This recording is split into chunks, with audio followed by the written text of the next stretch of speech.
ka-vloggers. Ito mapapakita ko sa inyo kung paano magparami ng halaman. Ganito lamang po yun.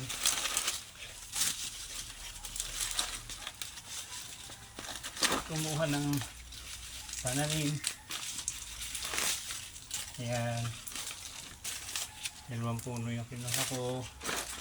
Tapos maglagay ng lupa sa paso.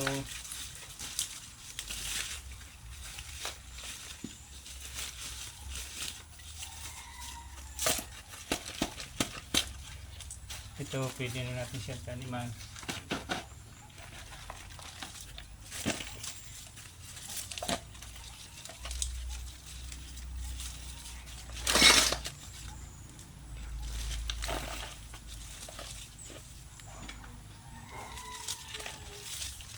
Makikita nyo kung paano.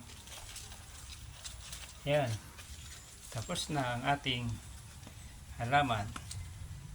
Nakapaglipat na tayo.